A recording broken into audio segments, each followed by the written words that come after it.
Energy containment in 11 dimensions was maddening, but Kazin knew she had to get it right. It wasn't like this was an ordinary power source, and the output of even a micro-white hole could power a city, maybe even a planet, once the neutrino convolence was stabilized to hold it open like a doorstop into the space-time continuum. At least that was the theory. Things kept breaking down around the time the math reached ninth dimensional space. Where was Kamara? Off at a beach party. Her part of the work was done. Or at least she thought it was. Lin handled the physics while Mara did the engineering. That was how they worked, and aside from learning enough to be competent in both areas, each had happily specialized for years now. In normal space-time, A plus B equals C. 2 plus 2 reliably came to 4 every single time. 8th dimensional space tended to turn the math into an if-then problem. Even so, if A equaled 2 and B equaled 2, then you knew C equaled 4. You just had to check A and B a lot harder. The problem was that 9th dimensional space had a quantum uncertainty to it that turned the whole thing into A plus B plus something odd might or might not happen equaled C. Probably. Probably wasn't good enough. She couldn't risk losing stability and blowing up the city, or most of the continent, or worse, even a substantial portion of the planet, just because she couldn't get the math right. The thing would just be a bomb the size of an omnipad. Well, less the containment shielding. Waiting to... Time for a break. Kaslin saved her work before closing down her desk Omni and rubbing her eyes. When had it turned 1 AM? Goddess, she needed some downtime before bed. She and her sister decided long ago that anything they produced would never be used as a weapon, but it was easier than she wanted to admit. When your work involved directing huge amounts of energy, it was pretty easy to make things go boom in new and interesting ways. She stood and languorously stretched before smiling at the photograph. The cherished picture of Sammy Painter was only a copy, but it was still a personal photo, and she and her sister had each hung one in their rooms. What would Sammy do? She whispered, and started to blush. If the biography she'd read was true, then probably something... Kazim blushed deep kobold.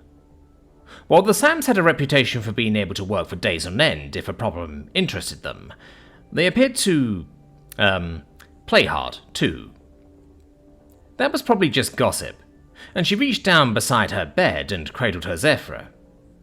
Late as it was, she wasn't ready to sleep, and she started to strum the opening refrain of the latest song she'd been transcribing, a tune called Here, There, and Everywhere. The music was soft and slow, drifting over and through her like a lullaby. She idly wondered what it would be like to play the melody on a 6-string Epiphone casino like McCartney loved. That would be a challenge. How hard would it be to get one? She shook her head and continued playing through the elegant melody. Working through the catalogue and converting the Beatles music into Chavanti notation had proven a relaxing diversion for weeks now, and found it helped her unwind. There was a simplicity to it, after all, since the hard work was already done. The songs were already written, and all she had to do was... treat the 9th dimensional space as a constant, rather than a variable. It wasn't something you had to invent or determine, because the indeterminate state was the constant. Kazin took just enough care to put her Zephyr back on its stand, before rushing back to her desk. Tom woke up. His eyes felt glued together, but it didn't matter. It was the second day of Shell. They'd had a wonderful time last night, as far as he could remember, through the fuzz of his brain, and he decided to keep his eyes closed and doze. He drew in a deep, contented breath, releasing it slowly. The bed was warm and so very, very comfortable. Anyway, the light was still dim. Either the curtains were drawn or it wasn't fully light yet. Either way, he didn't want to wake Miv. He could feel her against him as he lay there, unmoving. She hardly seemed to be breathing, and he felt a wave of satisfaction. He wanted to touch her, but he held back. It was special enough just to wake up next to someone you loved. An unspoken act of trust and intimacy that meant all was safe in the world. It was enough to think of how her shoulders moved when she laughed, how her hair felt about her shoulders, like strands of night, or shone like gossamer when the sunlight hit it just so. He took a moment, then, glad she still seemed to feel so happy to be around him. He hadn't deserved a second chance in life. He was still convinced of it, yet somehow he'd gotten one anyway, and her happiness was the most important thing to him. He might grumble now and then, but it was the kind of shared grousing that was understood. Shared.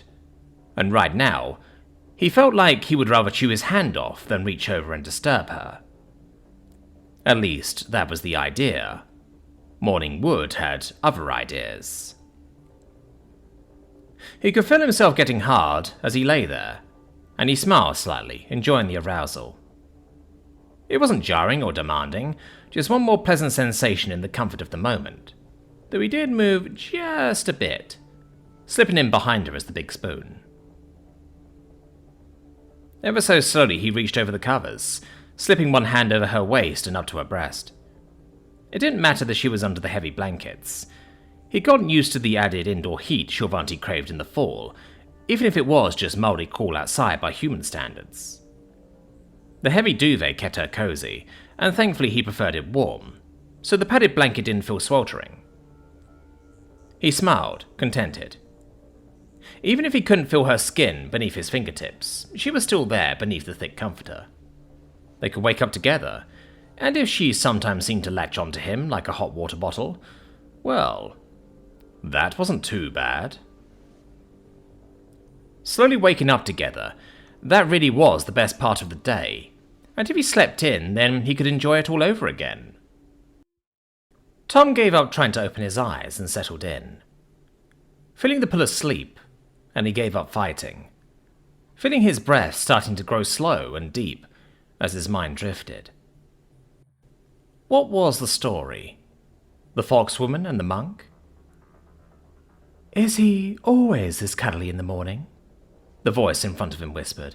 "He's poking me." That was Shalea? Yes, came a voice from behind him. Mavet's voice. There was a stirring in bed behind him. "Just enjoy it, but don't wake him up." Suddenly, he was wide awake. It might be fair to pass over teaching the year 1904. In most senses, it had been a quiet year, but it had not been without conflict. In a matter of months, the little-regarded nation of Japan took its place upon the world stage, defeating the Russian Navy. In the process, the power and prestige of the Tsar was shattered. 1904 set the shape of events to come, both good and bad. A year of growth and a year of change. It was a year of new beginnings and the beginning of endings. It was a harbinger year.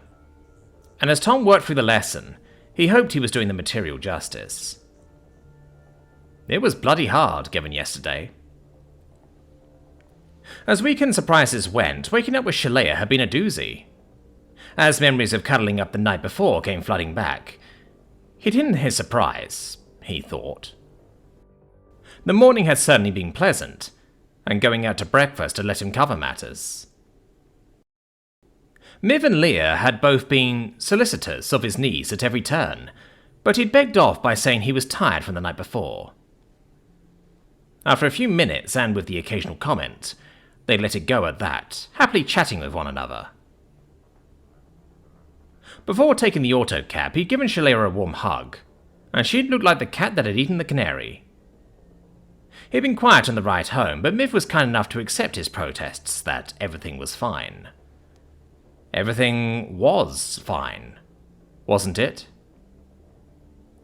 There had been a certain sense of relief when Miv let slip that they slept together, just slept that night.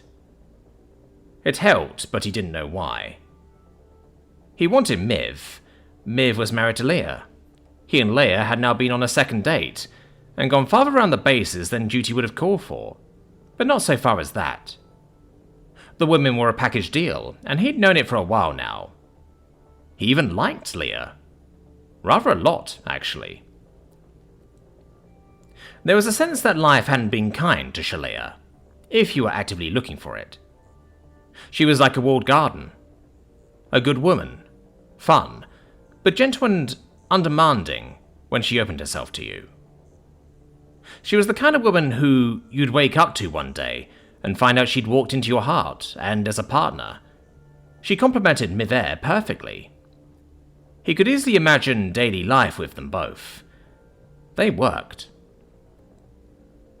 As class ended, Miv begged off of lunch because of a meeting, and he opted to head to the library with Desi and Melondi in tow. They were easy company, and he could work on the odds and ends still sitting in container free. Everything seemed fine.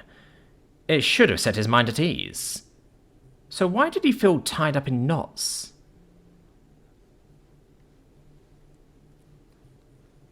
Clips had managed to score a morning medical appointment at her local clinic. Given the rash had proceeded at a steady pace, she showered and put on fresh clothes from the laundry, pocketed a backup press badge she kept in a drawer, and headed out. The rash had taken on new life, working along the inside of her left arm, and the desultory scratching under the numbing effects of the Pectramol she'd acquired from that shop out in Criantori was no longer doing the job. Clawing at the burning itch had caused bloody tracks along her bicep, leaving her looking slightly mangled, but the condition looked bad enough that she managed to wheedle her way past the emergency nurse on call, giving him her most pleading look. Not that it had needed much convincing. Even freshly showered and in a clean set of sweats, the jacket keeping out the chilly fall air felt like agony where the fabric rubbed up against her skin. Clips wasn't usually given to anything like contemplation, but the damned itch wouldn't stop. If she'd been forced to drive herself instead of setting the autopilot, she was fairly certain she wouldn't have made it without giving in to the stinging wave of irritation that washed over her. Now, however, it proved helpful, as getting her mind off the present and focusing on anything else helped pass the miles. There was no doubt that she needed to nail that human, and in her fevered thoughts, she tacked on another 10% to her previous estimate for her videos. Even just a photograph would sell, and after all this, she was owed. Telejournalism was a demanding profession, and while she had an innate talent and endless determination, once she'd decided on a target, she hadn't always had good sense in the beginning. Sticking to the premise that a freelancer, unhindered by the delays of the editor's desk, could get in before the usual press, Clips began her new career on the premise that regular news would still be a good seller. It was familiar territory, and everyone still wanted to be first. Her natural instincts for a profitable story were soon tempered by reality. 2 hours outside the capital spaceport in a local wetlands preserve, a commercial passenger shuttle had experienced engine failure and crashed out in the mire. As a news event, it was a goldmine. Air transportation accidents were almost unheard of, and the incident quickly captured the attention of the news outlets, who were stymied when the Ministry of Transportation locked down the area to investigate the wreckage. That was when Clips found her opportunity. Sneaking onto an MOT transport taking the bereaved families out to the site of the tragedy, Clips had surreptitiously taken shot after shot, each one sure to make good money. Spotting a child's doll near some of the open baggage, she leaned down to take a closer look, trying to determine what she could get in the background. Unfortunately, that was when her business cards fell out. The laminated cars had taken flight in the stiff wind like leaves in a gale, only to be picked up by a weeping husband clutching at his spouse and daughter. In the ensuing chase back to the buses, Clips just managed to escape being lynched. Weeks later, in a bar she'd come to adopt with other down-and-outs from the media business, She'd received sage advice from one of the other predators in her chosen vocation. You can do anything you want to try, and rashly talk to people, but they'll only dig in their position. Make them look stupid, and you've got them by the tits every time. People hate to look stupid. Despite protests that she'd merely gotten on the wrong transport, prosecution over the misadventure still loomed uncertainly, and Clips embraced the idea with gusto. A life trying to make it at cutting-edge journalism had gotten her tossed out on her ear, but getting paid to go after celebrities gone wrong? People like that did it to themselves. It was easy money, and girl, was she going to find a way to make that human pay. Honestly, Jama, you could let some light into the place, Mavere said, looking the elderly shill in the eye as he sipped at his tea. It's bad for the exhibits, he replied truculently, before contemplating his cup and blowing on the top. I'm talking about your office, not the museum out there. Miv arched an eyebrow as she picked up her cup carefully. It's good for you, and the weather is getting rough. Before you know it, we'll be heading down into the 50s. You should enjoy it while you can. These are my chambers, and if they don't change, it's because I keep them the way I wish, he said tartly, then grinned. I'm enjoying the fall just fine, thank you, and I've had ample reason to stay indoors of late. She's keeping me very comfortable. Oh, goddess. Who is it this time? Now, young lady, you should know better than to ask, Jarmus said, before hunching over in his chair. But there was mischief in his eyes. A gentleman doesn't tell. Of course they don't. Miv let a little sarcasm drip into her voice, but she was smiling as she said it. Regardless, you wanted to see me about something. I'm going to take an educated guess that it has nothing to do with your personal conquests. Ah, and you be right there. Jama set his tea down and frowned, brooding at her from the gloomy depths of his chair. I wanted to talk to you about your young man, Tom. Why? Mavere blinked in surprise. She knew Tom and Jama had become friends, meeting irregularly, but there seemed to be a good connection between them, and having another man to talk with certainly seemed to brighten Tom's day. Has something gone wrong? We just got back from our first night out with my co-wife, and we had a wonderful weekend. We saw a concert. Tom, got quite close to Shalea. Oh, really? Jama's eyes shot up.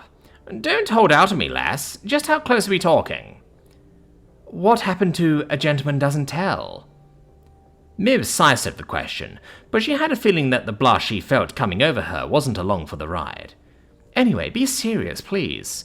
You call me here, and now you look like someone's about to shoot the family pet. What's wrong? I quite like your young man, and we talk. He's excellent company, even if I don't always understand him. I never thought I'd get to meet someone from an actual... Well, no matter, Jama sighed. But any hint of mischief left him as he set down his tea. I found some interesting ways your young man isn't anything like a Giovanni, but I've also found a few ways in which he very much is.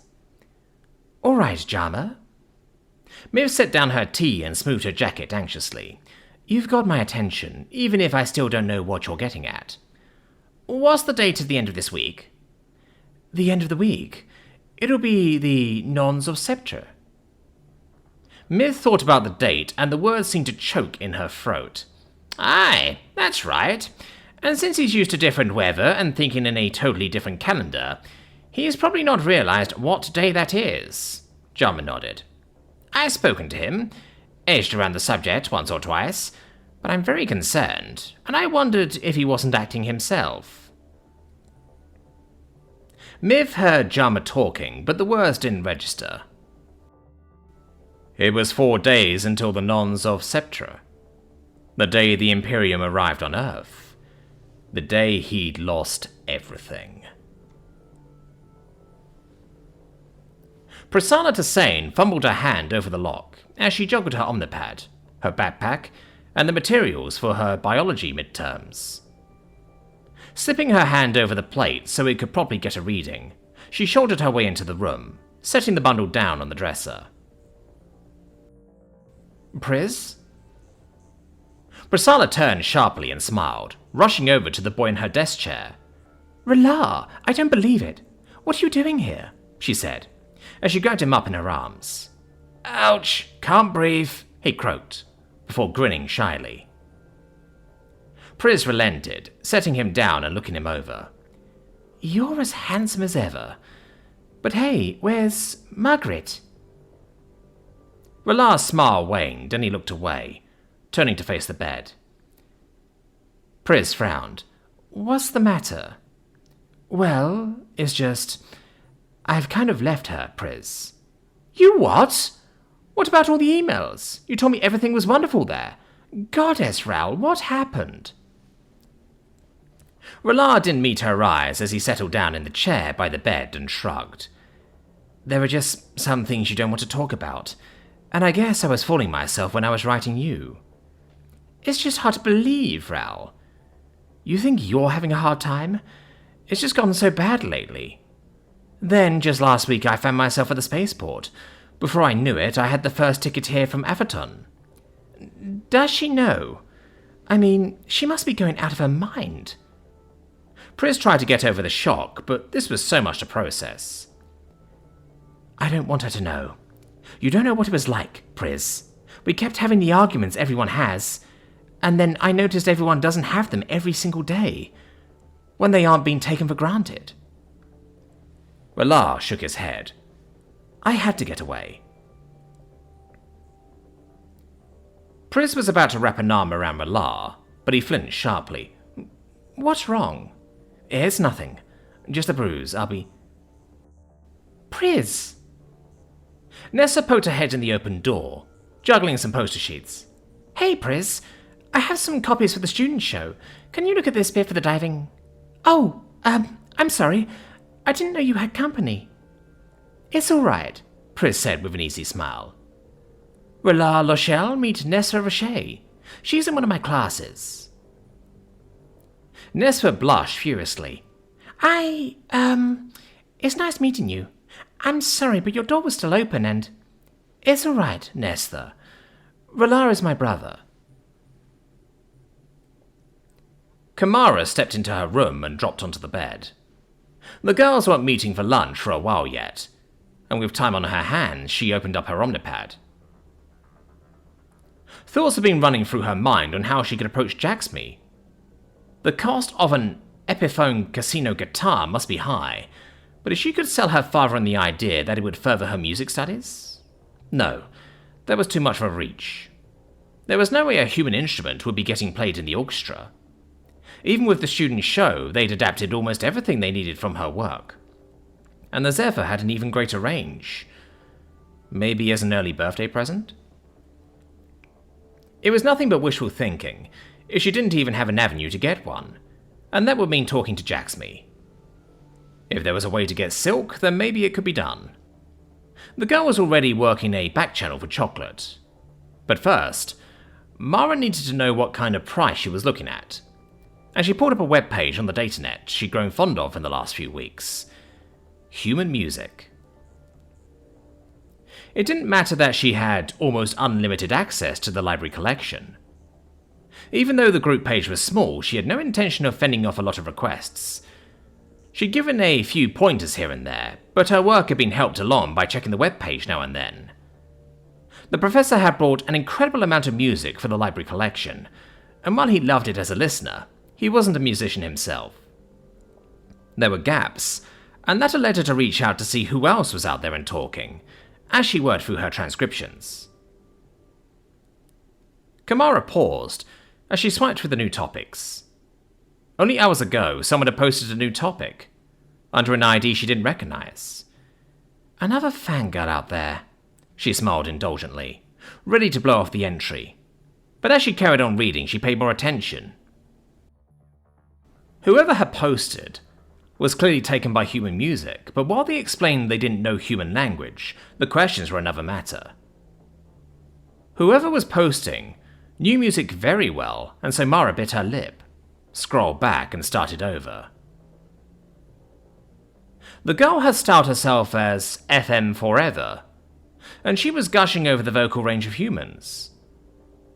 While she was going on about voice, something Cassim would know, FM was wondering if there was anyone out there with something appropriate for the Zephyr or Tastatura. That perked Kamara up, and she opened a private message response. Math Girl 1. Saw your post and happy to help. I have several human pieces adapted for Zephyr. I look around for other works myself. Kamara was just setting her Omnipad down to head to lunch when it pinged. FM Forever. Thank you. Any sheet music would be wonderful. Just heard the most amazing music ever, and can't wait to learn more. Mara smiled and shrugged, tapping back a fast response. Math Girl 1. Send me your datanet address and I can forward some files. Just heard Paul McCartney, eh? FM Forever. Who? Kamara winced. It was going to be that kind of conversation.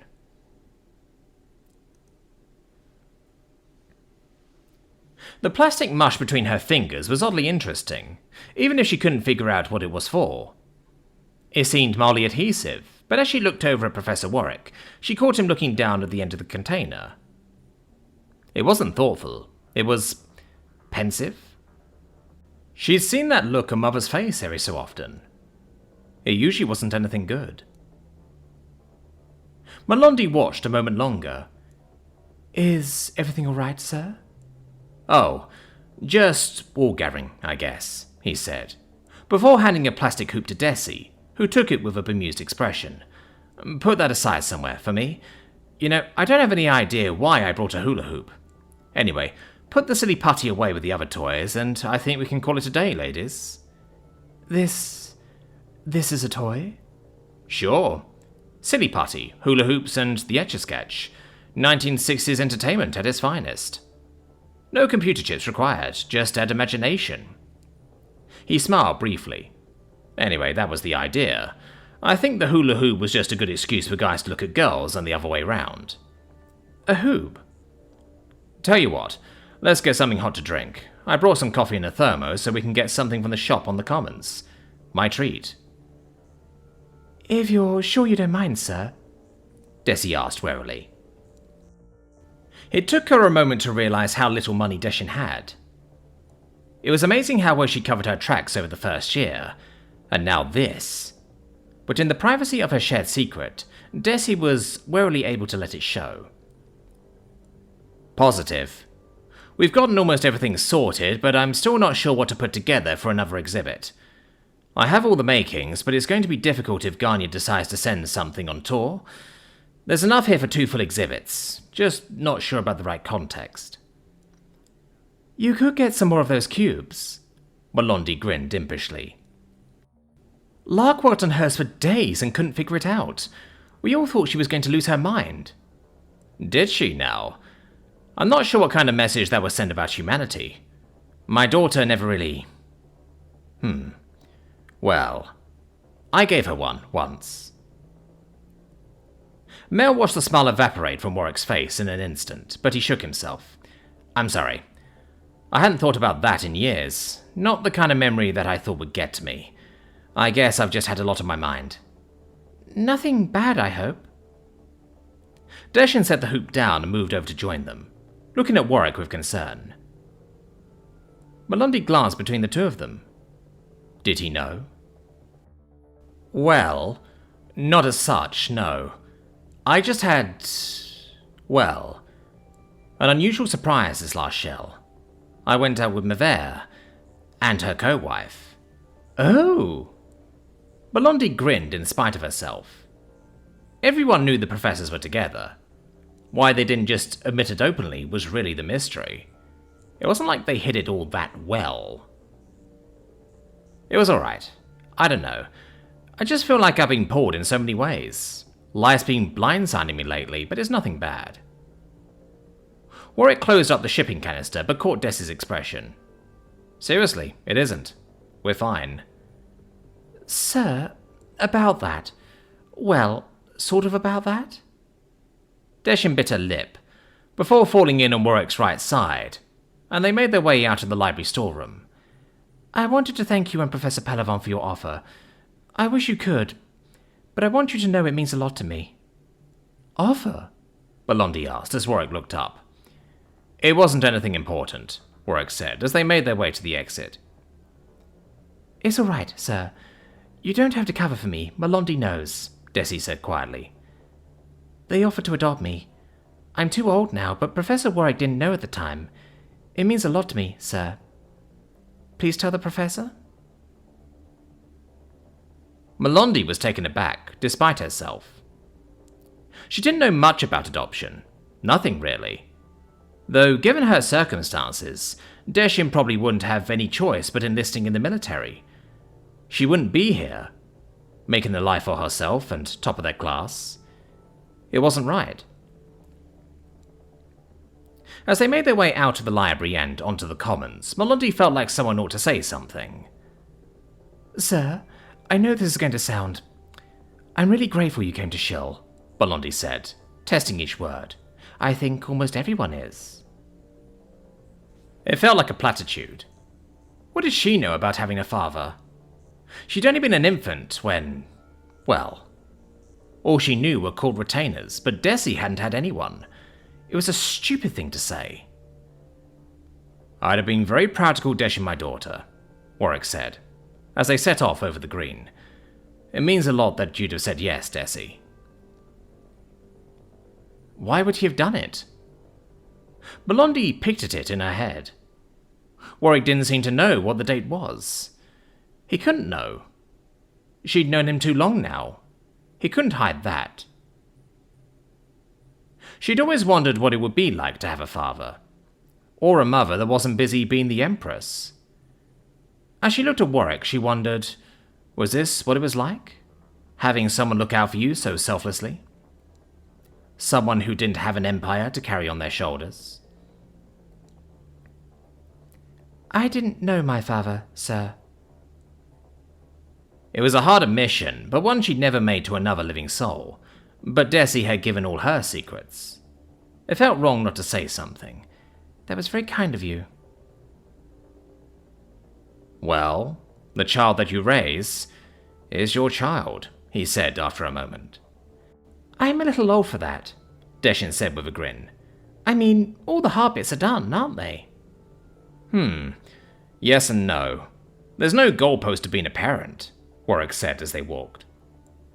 The sun was getting low in the sky, and Blondie shivered under her jacket, but she listened. Sorry, sports reference. I mean, there's no end to it. Being a parent means being there always. I'll do my best for you, all of you, for as long as I'm here. Warwick had lost so much. You promise, sir? She asked quietly. Cross my heart, girls. Nestha finished up the changes to the poster, and after running a copy by Letzi, she doubled back through the dorm to check in on Priz, and maybe her brother. She could see the resemblance to Priz. He shared that same full-faced look under a thick mane of dark hair. Goddess, he was pretty, and staying just over at the campus hotel. Rounding the corner, she nearly stumbled when she saw him coming up to the other end of the corridor, towards Priscilla's room, loaded down with 2 bags. Rushing to his side, she set her folio down. Hey, can I help you with those? R'hllor tried juggling the bags and smiled thankfully. Please, I brought so much more than I should have. Handing over one of the bags, his on-the-pad chirped for a voice call, and he shook his head. It never fails, you were just in time. Nestha followed R'hllor inside and set down the bags. It looked like R'hllor had raided the restaurant off the commons. Peeking in the bag, she spotted 2 orders of Turok ribs with all the trimmings, and she felt her stomach rumble. It smelled wonderful. Oh, hey sis, good timing. I just got dinner for us, so... R'hllor's smile faded as he listened to the voice on the line. Oh, of course. These things happen. No, Nestha is here. Nestha, Priscilla wants to talk to you. Nestha nodded and tapped the omnipad against her ear. Hello? Nestha. Pris spoke up over the on-the-pad. I'm sorry, but my bio-study group wants to prep for the midterms tonight. I don't want to impose, but would you mind keeping an eye on Relar for me? Are you kidding? I get to keep him company and eat spare ribs? She grinned over at Relar, who looked relieved. Don't worry about it. Thanks, Nestha. I appreciate it. Sure. Talk soon. Nestha handed back the omnipad and looked around Pris's room. Relar had busied himself during the day, cleaning up. The room looked spotless. There wasn't a sign of dirty clothes anywhere, and the side table had been pulled out for dinner. You've been busy. It's nice to have someone to be busy for, even if it's just your sister. Relar looked at the table, looking a bit downcast. Hey, I'm sorry. No. Please? It's not your fault. I don't really know what I'm doing here, but I couldn't go home to our parents. Relar stopped himself. I shouldn't tell you any of this. Please, let's just enjoy dinner. I'd like that. Though I know a few things about difficult family, if you want to talk. Nestha settled down into the chair, as Relar settled down and seemed to come out of himself. Seriously, you wouldn't believe some of the things my mother gets up to. You've been putting Pectramol on this? The nurse looked like he had seen it all in his years at the clinic, but as he squinted at Clips's arm, she had the feeling the little middle-aged clinician was adding something new to his list. You know that's for Helcom. Clip shrank slightly as the male bit his lip and studied her chart. There was a subtle shake of his head that made her feel 5 feet tall. It helped numb everything, she offered. I'm sure it did that, he snorted. But it's a topical ointment to promote healthy scales. Healthy? Whatever the little nurse had applied to her chest and sides had relieved the itching tremendously, but Clips was still half maddened from the ordeal, and her head felt like cotton wool. It was difficult to get things straight, but a wave of dim anger started to boil under the surface at the shopkeeper who'd sold her the Pectramol. So, am I going to be okay? As long as you didn't swallow any of it. Anyway, this is the damnedest thing I've ever seen, and I have seen a lot, but to Becky, I didn't think anyone could develop a reaction to that unless they were bathing in it. He shook his head. And you said all this was after just 2 glasses? Maybe it was free? Free. Clips had the feeling she could have sued her own face for lying under oath, but the head nurse shook his head and pressed on. Well, I've never seen an adult develop an onset allergy like this before, but whatever you do, stay away from Becky from now on. In the meantime, I want you to apply Bacterian to it twice a day, and if you can, get some sun. It's a great natural source of vitamin D and will clear you up. Well, faster than without it. Clips nodded at the head nurse and slipped out of the examination room. Though the relief from the itching was immense, her thoughts felt as slow as a stunned Taurox as she piled into her vehicle and set the pilot for home. Vitamin D from sunlight. In the fall? Crazy old stiff. I'd freeze my tits off. Clip smiled at the notion. Vitamin D from sunlight, her ass. Spotting the tanning salon on her way home had been a goddess-given gift.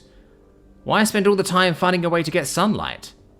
Particularly in places she'd never shown the nurse, when a tanning salon promised all the benefits in 20 minutes that she'd need hours for otherwise.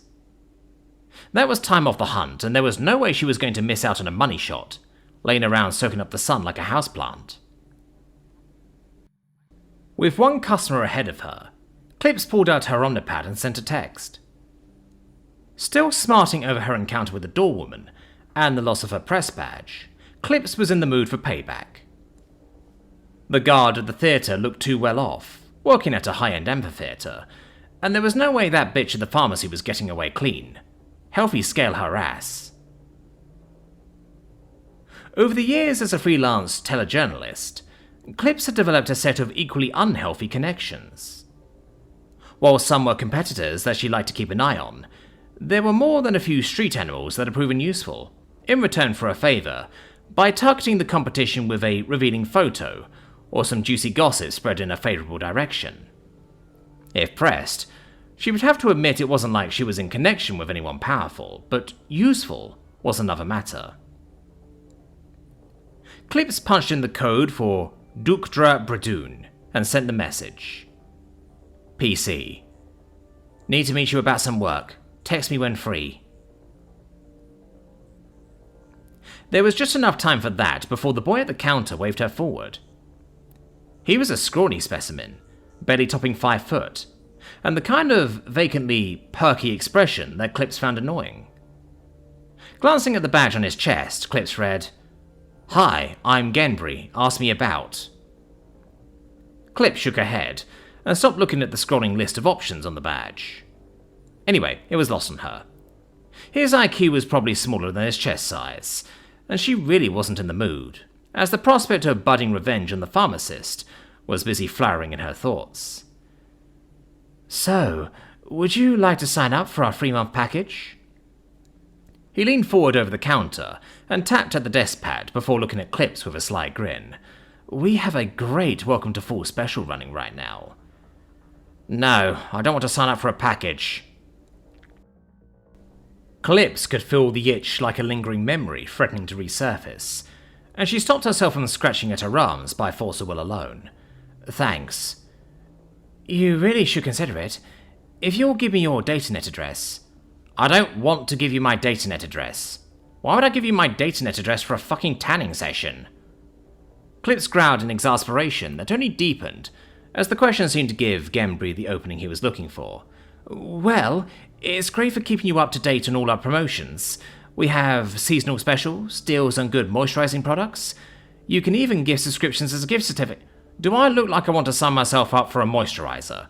Look, I don't want to hear about your seasonal specials, your subscriptions, or any fucking thing else," Clips snarled, pointing at the sign behind the clerk, who seemed to shrink back on himself. "Just the intro special for 20 minutes today, that's it." 25 credits later, and Clips was led back to the tanning booth, where Genbri punched in the settings and told Clips she should disrobe and hit start when she stepped inside, before slinking back to the front of the shop. Clips watched him go with a snort and jutted her tusks sharply his way as he closed the door. Turning back, she looked at the controls as she peeled off her clothing. The nerve! The little bastard had only set the power to level 6 out of 12. What a rip-off. No wonder they could keep people coming back for months.